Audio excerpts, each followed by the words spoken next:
Salam sejahtera semuanya. Sebelum memulai video kali ini, terimalah salam Buddhis dari saya, Namo Sangyang Adi Budaya, Namo Buddhaya. Perkenalkan, nama saya Verina Tamelia dengan NIM 2302 dari Fakultas Hukum dengan Prodi Ilmu Hukum. Berikut video saya adalah tentang korupsi dan saya mengambil judul korupsi dalam pandangan agama Buddha. Baik, sebelum memulai video ini, saya ingin bertanya kepada teman-teman sekalian, apakah kalian mengerti atau memahami dengan betul apa itu sebenarnya korupsi? Ketika kita melihat berita-berita yang sekarang beredar di internet, banyak itu dibilang korupsi, tindakan korupsi, A seseorang melakukan tindakan korupsi, A melakukan korupsi seperti dan lain sebagainya. Tetapi apakah teman-teman semuanya tahu dan paham apa sih sebenarnya korupsi? Nah, tanpa banyak basa-basi, izinkanlah saya untuk menjelaskan apa sih itu korupsi. Yang pertama adalah pengertian korupsi menurut secara umum. Kata korupsi berasal dari bahasa Latin corruptio atau corruptus. Corruptio memiliki arti beragam, yakni tindakan merusak atau menghancurkan. Corruptio juga diartikan kebusukan, keburukan, kebejatan, ketidakjujuran, dapat disuap, tidak bermoral, penyimpangan dari kesucian, kata-kata atau ucapan yang menghina atau memfitnah. Kata corruptio termasuk dalam bahasa Inggris menjadi corruption atau dalam bahasa Belanda menjadi korupsi. Kata korupti dalam bahasa Belanda masuk dalam pembendarahan bahasa Indonesia menjadi korupsi. Menurut Kamus Besar Bahasa Indonesia atau KBBI, korupsi adalah penyelewengan atau penyalahgunaan uang negara, perusahaan, ya, perusahaan, organisasi, yayasan, dan lain sebagainya untuk keuntungan pribadi atau orang lain. Menurut, nah, sekian merupakan penjelasan secara umum atau menurut KBBI. Menurut pandangan agama Buddha, korupsi adalah perbuatan yang melanggar sila kedua dari Pancasila Buddhis, yaitu tidak mengambil apa yang bukan hak milik kita.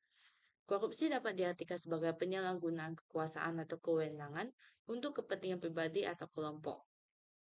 Perilaku korupsi dapat berupa penggelapan, pemerasan, suap menyuap, dan lain sebagainya. Nah, dari beberapa penjelasan yang telah saya sampaikan, saya dapat simpulkan bahwa korupsi itu merupakan sesuatu yang melanggar sila kedua dalam Pancasila Buddhis menurut pandangan agama Buddha, dan secara umum korupsi itu merupakan sesuatu yang dilakukan untuk mengambil hak milik orang lain. Seperti contohnya suap tadi yang saya beritahukan, seperti contohnya suap, yaitu menyuap seseorang untuk mempermudah hidup mereka atau seperti memberikan sesuatu kepada seseorang agar agar semua terjalan dengan rapi atau tertata seperti itu. Nah, lalu kita akan melanjutkan kepada jenis-jenis korupsi. Menurut Undang-Undang Nomor 31 Tahun 1999 yang sekarang telah diubah menjadi Undang-Undang Nomor 21 Tahun 2001 tentang pemberantasan tindak pidana korupsi telah mengelompokkan korupsi ke dalam 7 jenis utama. Ketujuh jenis tersebut adalah kerugian keuangan negara, suap menyuap, penggelapan dalam jabatan, pemerasan, perbuatan curang, benturan kepentingan dalam penggadaan, dan gratifikasi. Berikut merupakan ketujuh jenis korupsi yang terdapat dalam undang-undang. Lalu sebenarnya apa sih penyebab seseorang itu melakukan korupsi? Penyebab korupsi yang disampaikan Donald R. Cressy, menurut Cressy ada 3 faktor yang membuat seseorang melakukan korupsi, yaitu 1. Pressure, kedua kesempatan atau opportunity, yang ketiga adalah rationalization atau rasionalisasi. Dan juga menurut saya ada satu penyebab lagi yang dapat menimbulkan korupsi, yaitu adalah keserakahan atau greedy. Nah, dalam pandangan agama Buddha sebenarnya korupsi itu boleh nggak sih atau tidak boleh? Nah, ajaran Buddha memandang korupsi sebagai perbuatan yang tidak bermoral dan merugikan orang lain. Pelaku korupsi akan mendapatkan karma buruk dalam kehidupan saat ini dan akan datang. Karma buruk ini dapat berupa penderitaan fisik, mental, dan bahkan kelahiran kembali di alam yang lebih rendah. Akar dari korupsi ada tiga, yaitu tiga akar kejahatan, yaitu trikaya dalam ajaran Buddha, yaitu yang pertama adalah loba, keserakahan, dosa, kebencian, dan ketiga adalah moha, kebodohan. Loba adalah keinginan yang tidak terkendali untuk memiliki sesuatu yang bukan milik kita. Dosa adalah kebencian atau kemarahan yang berlebihan, dan moha adalah kebodohan atau kegelapan batin yang menyebabkan kita tidak bisa melihat kebenaran. Korupsi dapat terjadi karena adanya salah satu atau ketiga akar ini.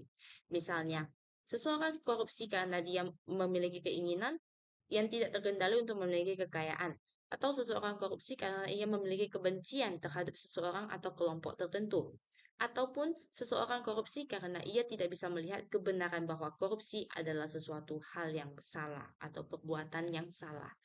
Untuk mencegah korupsi, umat Buddha perlu mengembangkan moralitas dan kebijaksanaan.